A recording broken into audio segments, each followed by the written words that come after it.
తెలంగాణలో కాంగ్రెస్ పార్టీ ప్రభుత్వం సంచలనాలకు తెరదీయబోతోందా? లోక్సభ ఎన్నికల కంటే ముందే పొలిటికల్ బాంబులు పేలబోతున్నాయా?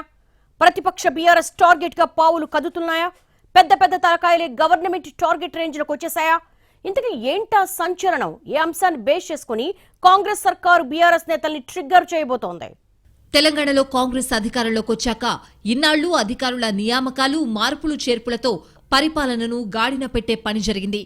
అంతవరకు ఓకే, కానీ ఇక ఇప్పుడు పొలిటికల్ గేమ్ మొదలు పెట్టాలని పార్టీ పెద్దలు డిసైడ్ అయినట్లు కనిపిస్తోందంటున్నాయి రాజకీయ వర్గాలు.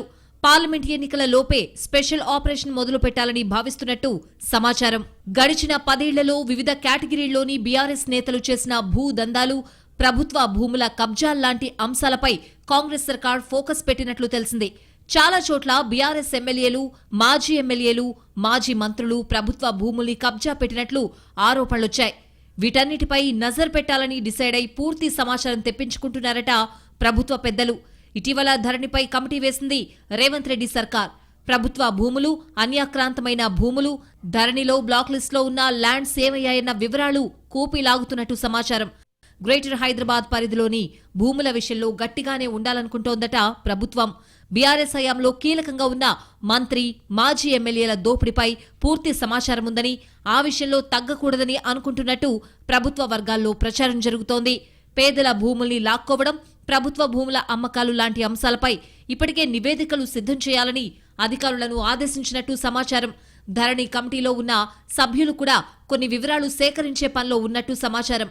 బీఆర్ఎస్ నేతల భూదందాలు గ్రేటర్తో పాటు జిల్లాలో కూడా యథేచ్ఛగా సాగాయని, వీటన్నింటినీ సెటిల్ చేసి యాక్షన్లోకి దిగాలని ప్రభుత్వ పెద్దలు భావిస్తున్నట్లు తెలిసింది. గడిచిన 9 ఏళ్లలో కీలకంగా పనిచేసిన అధికారులు, వాళ్ల ద్వారా జరిగిన భూముల లావాదేవీలు, భూముల రికార్డ్ తారుమారు లాంటి అంశాలపై సర్కార్ నజరు పెట్టినట్టు సమాచారం. భూ బకాసురుల్లో అధికారులు కూడా ఉన్నారని అనుమానిస్తూ వాళ్ల పాత్రపై కూడా తేల్చే పనిలో ఉందట సర్కార్. గత ప్రభుత్వంలో భూ దోపిడీకి సహకరించినట్టు అనుమానమున్న ఓ అధికారి వ్యవహారం మీద కూడా కన్నేసినట్టు తెలిసింది.